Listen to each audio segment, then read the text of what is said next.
It's Pete Cohen. Today's podcast is our Member of the Month interview. It is with the amazing SJ. I have been so fortunate over the years to work with people and coach them and support them. But sometimes what you are able to achieve with people is truly transformational, and I'm sure you'll be inspired by her story, what she's achieved. It's a truly remarkable story. And the story continues. So get ready for another inspiring Mi365 podcast.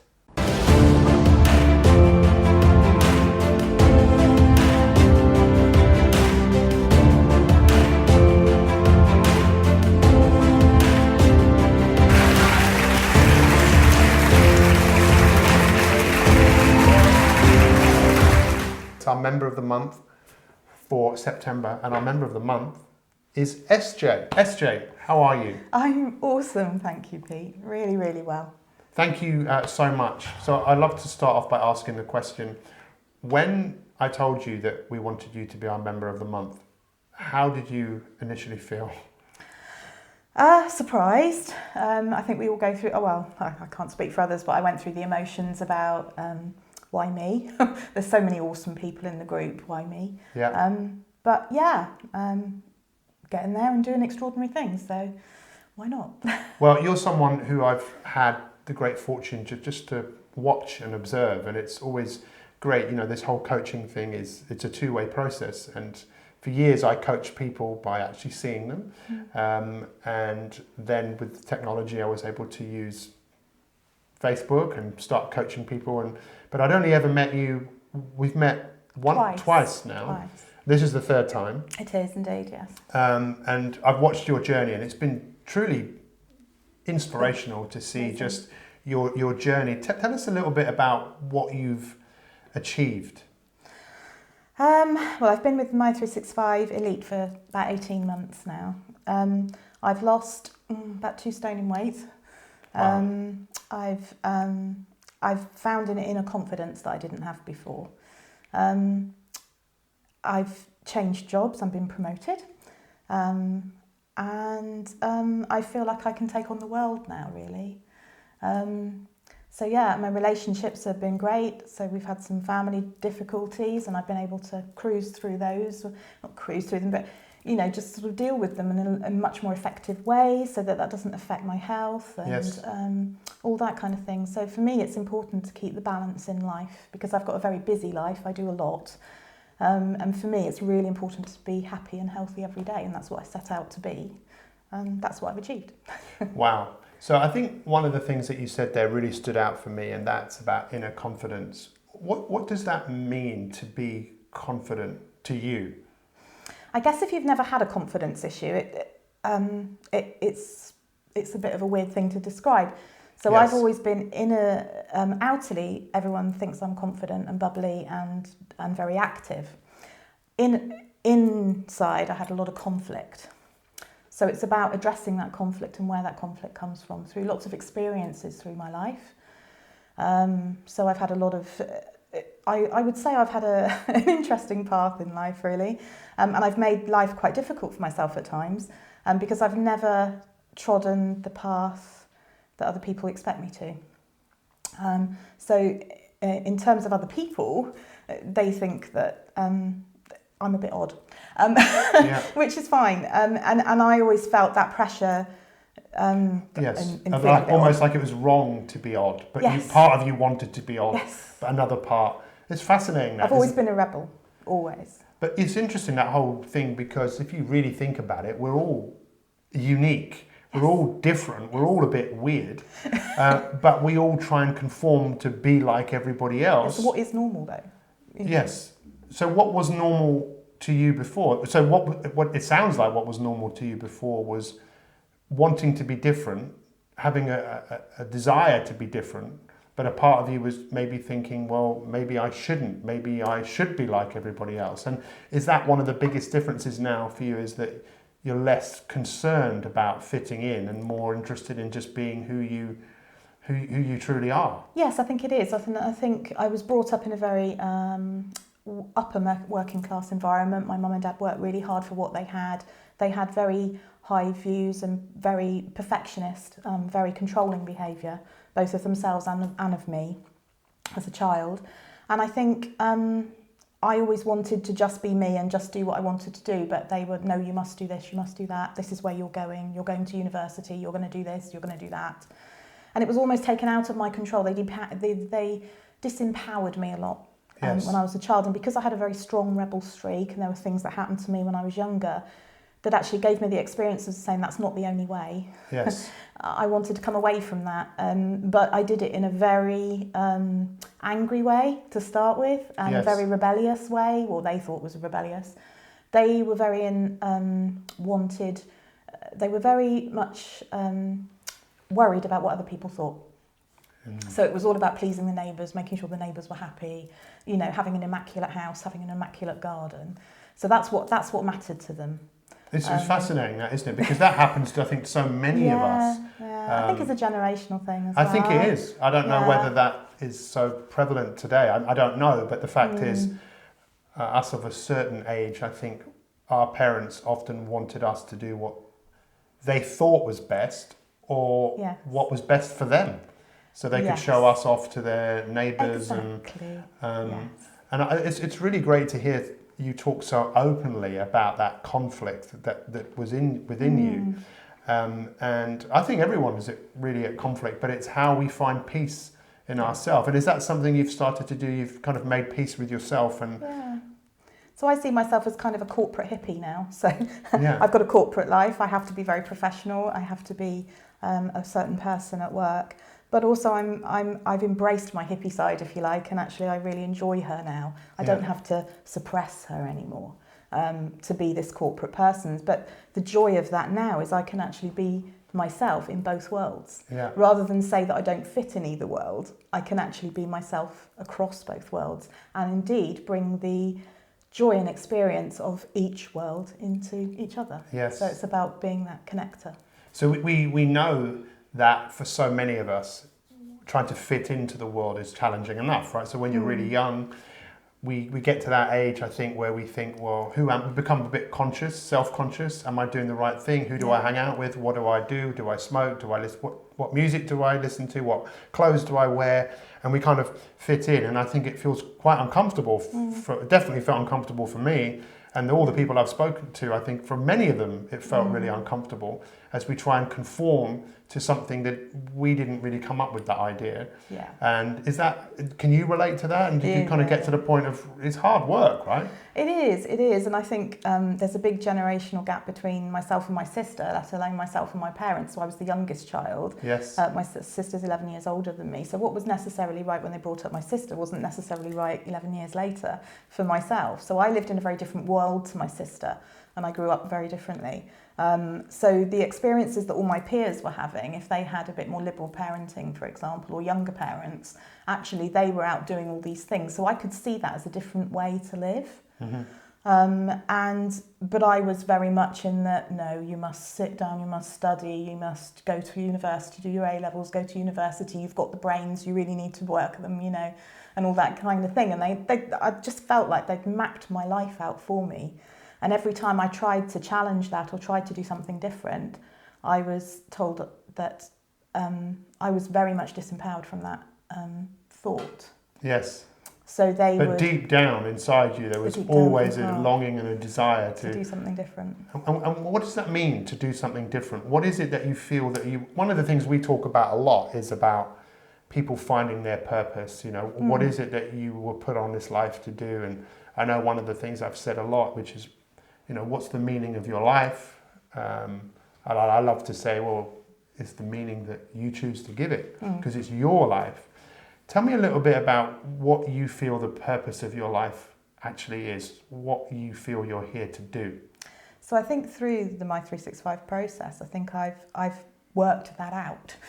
It's taken me a good 18 months, and it was a real question I used to scratch my head about when we first started. And I was thinking, I don't know, I'm here because of so and so. But I really think I'm in the world to inspire people, to connect people, on a deeper level than they do connect now, and also empower people to make their own choices. So, and that's very much what we need in the world. We have so many big leadership stuff that happens to us and those external forces, but we don't have to work and live in that way if we don't want to. Yeah. And I think as soon as you wake up to that, and you can be yourself, yes, you have to consider the constraints, but actually you don't have to live within them, and you can live your life how you want to live. And it doesn't matter what people think of you, it's what you think of yourself that matters. Yes, it's very profound, isn't it? And I have to thank you, because I know lots of people will be listening to this and watching this who maybe are just new to the whole Mi365 thing, but there will be a lot of people listening to this who are already in that space with us, this coaching community. And I really want to say how appreciative I am of you, because you're someone who shows up. And for me, showing up is what life is all about, showing up. What does showing up mean to you? It's twofold, really. I think showing up for myself, so making sure I protect time every day to actually work on myself, whether that be my one fundamental is journaling. So actually showing up to myself, and I came up with a new thing this morning, actually only this morning, that actually I need to show myself to find the solution. So it's almost like show up to, I can't even remember what I called it now, but it's it will come. Oh, fine. Yeah. But yeah, it's just showing up to myself and externalizing everything that's going on internally. Yes. Actually helps me to see it much more clearly. And de-emotionalize it. So actually you're not going round and round in circles in your head, you're just writing it down and actually, oh yeah, that's why I feel like that. Yeah. And it actually helps you to find your feelings. When I first started with Mi365, I couldn't feel. Not really.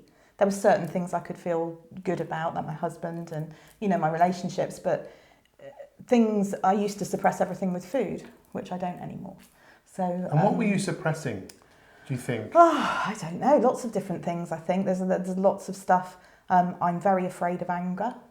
I found that out. I still am dealing with that. But because I feel like I live on a different plane now. And when I am in conflict, I see it so clearly. Yes. Because it's not in my life most of the time. I think you make such a good point there about the fact that you're still working on it. Because this is the thing. I think we're always... unfortunately, or fortunately, I suppose it depends how you look at it, we're always working on ourselves. Yeah. It's like when people talk about work-life balance as if you've achieved it. No. It's something that is always... Yeah. But that's amazing, because it seems like what you've been able to do is you're empowered to be able to step back and see what's going on, as opposed to... So you're working on your life as well as working in your life. Is that how you would kind of look at it? Yeah, so I protect an hour every morning to work on my life, and then I play in my life, if you like, and test the stuff that I'm learning in my life and with relationships that I have, or, experiences that I have. And life is very much about experiences for me. They're not good, bad, indifferent. They're about actually being curious and almost mischievous about looking about, okay, so what does that actually mean in my life? You know, and how can I apply that to me? I'm very much what you call an applicator. Yeah. So I will take what I learn and then I'll think, through my day, how could I apply that? Or how could I practice that? Or how could I do it? And then what do I learn from that? And how can I do it? And there's so many layers to us as humans. We are fascinating creatures. Yes. And there's so many layers. And we are like ogres, if you like, or onions. We have layers. Yeah. So every layer that you take off, there's another layer underneath. So that's where the constant work comes. And whether we ever find that inner core, I don't know. I don't know the answer to that, and I don't think we will. But you just enjoy working on it. But I just love doing it. So. I really, really love and resonate massively with that whole thing of, I wake up every day and I'm working on my life, and then I go out and I'm in my life, and it's all just like a game, and just things are happening, and I will use that information to make things better, to learn, to grow. Yeah, so to learn lessons and to grow and change and see how you show up to yourself. Yes. So we were talking about showing up in how you show up in the world. I now write a diary in the morning about, particularly if I have a challenging situation, how I want to be in that situation. So I actually picture myself in that situation and what do people need from me? Yeah. What can I add value to? So it might be that someone's in conflict with someone else. who do I need to be able to help them, to add value to that? It might be that I go away from it and I don't get involved in it. It might be that I sit there and I help them. But it's about actually, how do I add value to that? And if I haven't added value, that brings conflict in me, and then I will go away and I'll think, okay, so why did that give me conflict? Why am I feeling like this? And what could I do better next time? Yeah.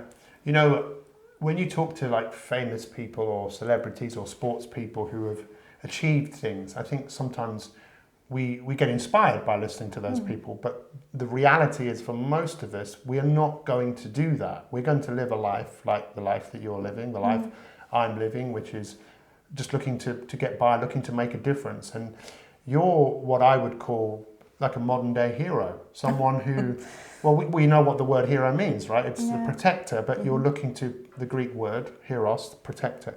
You're looking to protect yourself first of all, and make sure that you're okay, in order to make others okay. But I think that in itself is another area that some people think, well, I don't want to do that. Why do you think people find it hard to take care of themselves and develop themselves? I think sometimes you don't want to know what's inside. You really don't want to face it, and that's okay. There are some things that are so deep that you can't... And you maybe need some help. That you need some help. Yeah. I absolutely firmly believe anyone who works with me, I encourage them to have a mentor or a coach. Yes. I need a coach. I think everybody does in their life, and I do firmly believe that. Not because I'm just training to be a coach, but because I really, really see the value of it, and it's what's important to that person. So, I'm not shy in coming forward. I never have been. I'm quite outwardly confident, and the fact that I can talk about my inner self in a public forum is amazing to me. It means I can feel comfortable with myself. Yeah. In the well, company again, of I have others. to, appreciate you for doing that, because I think people need to hear from people like you, because everything you've done is something that anybody else really can do. Anyone can do it. It's so fascinating, that whole thing of not wanting to look inside because we're frightened about what we might see. But I think pretty much everything that we see, we've already survived because we're here. So it can't be that difficult. But I suppose, everyone is different. There is only one way, right? Which is your way and my way. Yeah. I don't think anyone really likes to be told, even though some people tell me, but I think often there's something inside us that we don't want to be told. This is a deep philosophical question, but we've already gone quite deep, so why not go a little bit deeper? Okay. What do you think we were put on this earth to actually do as human beings? Your opinion? That's really interesting. I haven't thought about that before. Well, that's why I like to ask these questions. I've not prepared you for anything I've said. No, I know. I think it's about for me, it's because of my inner and my values and my beliefs. I think it's more about connecting. So it's about connecting to provide something. So we have things like, if I can contextualise that, we have things like Star Trek. Everybody loves Star Trek. You either love it or you hate it. Yes. But there is the ones who love it. The ones that love it. It is an ethos that we are all working together as humans to protect the planet and fight for our own survival. But actually, we all work together. So there's no monetary system. There's no, we're all equal. Yes. So it's about having that equal base, but actually out of that, people's experiences and their lenses give it such a new life. So it's about actually creating something new out of two different experiences, marrying them up, connecting them, and actually seeing something different. Yeah. And when that works really, really well, we were talking about music on the way here, and we were saying that the people who write their own music and write the lyrics, and they do that in a very similar way, that music is very, very powerful. There's usually an obvious disconnect, and that's the most emotional music that you can have. When someone writes lyrics for someone else and then they pick those up and they just sing them, actually the meaning, the song for me loses its power. Yes. So it is about, but there are beautiful synergistic relationships in music, like Robbie Williams with Guy. Yeah. And when they came apart, what happened? That beautiful thing that was created with angels and things like that was gone. Elton John had it with his writing partner, didn't he? And things like that. So we were just discussing and chewing the breeze over music, really. Yeah, I mean, it's so such interesting conversation to have, and I think so many people just don't want to have it into kind of recognizing, because I mean, if you say, well, why are we here? Well, some people might say, well, who knows? And we're only here maybe because something happened, there was a big bang, and then we're here just to survive and to bring forth the next generation, which maybe if anyone thinks that, then of course that's their opinion, because there's nothing worse than telling someone I'm right and you're wrong, and this is the only way, because there only is one way, which is, I believe it's yours and it's mine, but it's amazing when people take ownership of their own existence and decide. But it's not always easy, right? Because I suppose that's another reason why maybe people don't want to address themselves inside, because they might not like what they see. And if they then decide to move forwards, they're going to come across some challenging times, perhaps. Yeah. And I think sometimes it's just easier to drift and easier to... So when we talk about suffering, worry, fear, doubt, anxiety, sadness, depression, why do you think people kind of struggle, feel those emotions? I find that a really difficult question to answer, because I don't do that very often. Yeah. So from my lens, I've always been, I'm a survivor. I've gone through massive changes in my life, and made my life very difficult at times. But I've always been able to pick myself up the next day and see the next step. Whereas a lot of people stay in that anxiety and depression. I've had depression once. Yes. But I knew I was depressed, and I stopped myself and I pulled How myself did you do out that? of it. I asked for some help, basically, and I think that's what people don't want to do, is ask for help. They think they need to find the solutions themselves. Yeah, like it's a weakness to ask. It's weird, isn't it? Because so many people like to help, but we don't like asking for it. Yeah, but I find the more you know yourself, and the more you know that inner core, and the more you know how you can add value to the world, when someone asks for help, you are willing to give it, because actually you know that it will help. Yeah. But if you're not sure about your own inner core, you let other people pull you around and do different things to you. So and then you let that affect your behaviour and your feelings, and you become, I mean, for me, I become very judgmental and belligerent and and all that. Whereas and that was what I wanted to lose through Mi365. I knew that I became that, but it was just a learned behaviour. Yes. And it's about changing that lens from that to love, gratefulness, kindness. So you talk about the lens. I want to explore that with you, but just tell us a little bit about what the Mi365 experience has done for you. How has it helped you? What's some of the biggest learnings you've had since being a part of this whole process? Finding my inner confidence, and not being afraid to speak out about how I feel. Yes. That's a really big thing. I think being around like-minded people and being able to be myself around those people without having to put barriers up and cores up, and people just accept you for who you are and what you are, and it doesn't matter if you've got something that you don't like about yourself. It's okay, you can change it. Yes. And having that is just so freeing.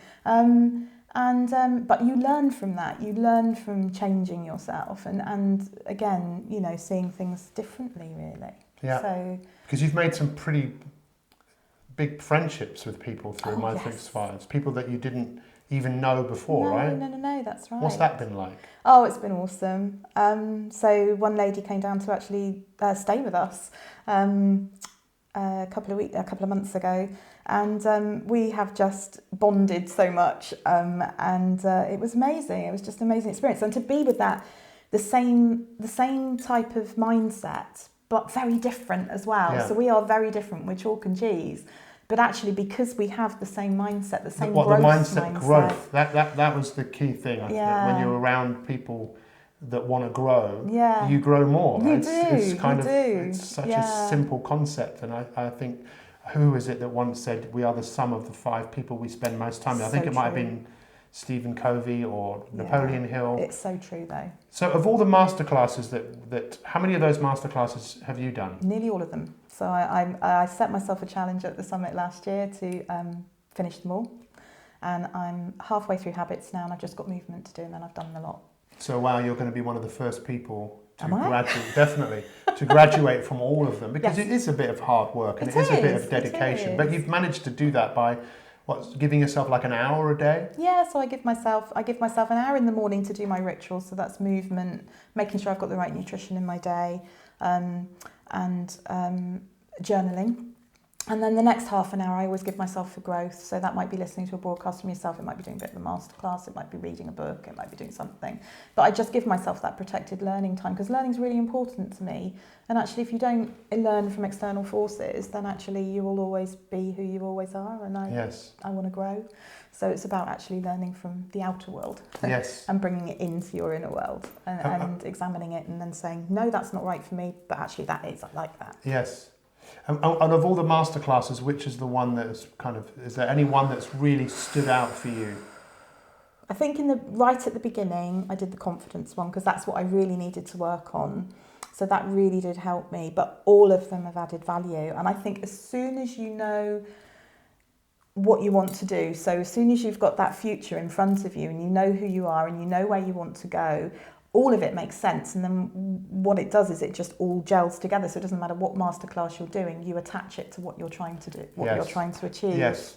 Yeah, that's where it grows for me. And then everything you say, even if you're repeating it ad infinitum, it's fine, because actually you're looking at it from a different lens, because you're changing that lens every time you learn something. It's fascinating, isn't it? Because sometimes you can hear something a number of times, and then every time you hear it, you hear something different to what you heard before. But I loved what you said about the growth in terms of knowing there's a destination, knowing that there's something that you're working on, so that everything you do, you're looking to grow that. Now, you've probably heard me say, and many people have heard me say this before, which still fascinates me, from what Napoleon Hill said, in the 1930s, that he reckoned of all the people he interviewed, that as a population, only 2% of people know where they're going and will tell you this is where I'm going. Where most people don't really know, might know where they're going tomorrow or where they're going on holiday, but to be able to say this is me and this is what I'm working towards. Why do you think that is so important? You're right, it's really unusual, and when I tell people I know where I'm going, they all think I'm completely crazy. Why? What is it about that, do you think? Maybe they've never thought about it themselves or never thought about it that deeply, but it does have interesting reactions to. Yes. People do give you very interesting reactions when you say you know what you want to do. Because we know that, the Greeks said it, this whole concept of being teleological, which is we are goal-orientated people. That's how we survive. We survive by saying, hey, this is where we are. We need to go over there, or we need to go there because that's where there's food, and we would always be moving forwards. We wouldn't move backwards, because that's not how we survived. Yeah. So do you think that innate within all of us is a desire to achieve things, whether it's cleaning the house and because we want it clean, or doing the garden because we want a result? Do you think that there's something in us that we are driven to achieve things, to make things happen? Yes, and I think what you said in a broadcast this week was instead of where there's a will, there's a way, where there's a why, there's a way. And that for me really is fundamentally. It's funny because the poster that was here before said about a why. Oh really? No, and that is really what Mi365 is about, is finding the why. Why do you want to change this? And if you haven't got a big enough why, leave it alone, find a bigger why. Yes. And I think that's what I've done. I've found a really big why, a really, really big why, and then everything else kind of pales into insignificance, and I can let it go, let that conflict go around that. I think there's something kind of amazing about that when you have this massive why, that if things just go wrong or something, it's like, I haven't got time to get lost in this. No. I have to find a solution because where I'm going is far more important than how I feel now. Exactly. Yeah. And it's interesting, the poster that's behind you, it says the best is yet to come. Oh yeah. And then this one here says happy beautiful day. And for me, that kind of sums you all up, because before we started filming, we were sitting outside having a cup of coffee, and you said about, it's important to dream big. Yeah. Why? I mean, I know you've kind of already said, but why are you dreaming so big? And what is it that you're working on? Because I know you're working on something so important right now. I mean, it's like, if you try to put it into words, tell us, I'm not even going to try, but tell us a little bit about what you're working on now. Okay, so I'm working on a project which is about empowering patients with information. So, and it's about cancer patients in particular. So I work for the NHS, I'm for Macmillan. And we are pulling a project together around making sure that people can connect with the right information at the right time, at their pace, Yes. And how they want to see it and hear it and feel it. And it's kind of, it's difficult to explain because it's kind of intangible at times, and it's a bit like a cloud. But what we're trying to do is make that real for people. So we're trying to put in together, for example, a digital platform which will explain, which will pull all the information together, connect all the information, so actually it empowers people to say, well, actually we know that there's some information over there, we're going to go and find it, and all that kind of thing. But also there's a lot of people who can't find that information digitally for whatever reason, and it's finding those barriers. It's so confusing. Yeah, so, I mean, so it's making it easy for people to find. There's that bit, but there's also the bit about helping them to connect to the information and hear it in their way. Yes. So it's about actually saying, okay, so we've got this information, how do we connect it into what's already happening? So it's not about building something new, it's about connecting into Stuff that's already there. Stuff that's already there. We've often... already got masses of infrastructure. If we put more infrastructure in, it just confuses the system. So I don't think anyone really knows what it feels like unless they've either had cancer or cancer is quite unique because the treatment process for a lot of people is, it can be surgery, radiotherapy, chemotherapy. Mm-hmm. Not that I'm telling you, you already know. But you know, you go from one thing to another, and then for many people they're just left on their own, and there's so much uncertainty attached around that. And I think what you're doing is just really commendable. And I obviously would love to know how I can help, and how all the people that are listening can potentially help you with what you're doing. Yeah. But why do you think, so let me ask you this. Were you asking, do you think, almost like asking the universe in some weird way to give you an opportunity like this? Definitely, absolutely. Because what were you doing before? I was in partnership working across healthcare, so I've been doing it, so I've had some experience in that for about 4 or 5 years now. But you were looking for something bigger. But I was looking for something. This opportunity spoke to me from the page, and it was funny actually because I'd only been with Mi365 a few months. And I saw this opportunity and I thought, whoa, that's way out of my league. You know, that duck went straight off, you know, and there's no way I'm going to be able to do that. You know, I've never line managed anymore. I've never managed a budget, whatever. That might be a bit too much detail, but, you know, it's basically, it was way out of my league. But Mi365'd it. So I thought, well, if I don't actually apply for it, I'll never know whether I can get it or not. Yes. And actually just applying for it is an experience in itself, and it will give me valuable feedback for the next opportunity that comes along. So I applied for it, and I had to Mi365 the application. I had to sit down and I had to really force myself to do it, and I made many videos and showed up about it. I put the application in. It took weeks and weeks to come back. And I had to wait, and I find that really hard, not knowing. I'm fine when I know something. When I have to wait for something, patience is really hard. It's out of your control, so you can't do anything about it. So I had to wait. And then I got, and then I went for the interview and I got the job. And when they told me I got the job, I went into shock and I had to sit down and I cried because I didn't believe I was right for it.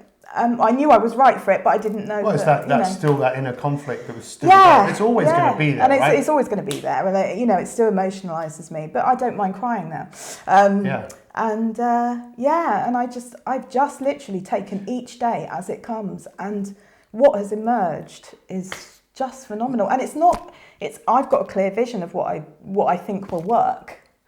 But people have come on board with that, and all the expertise and stuff that we've now got into the project. Yeah.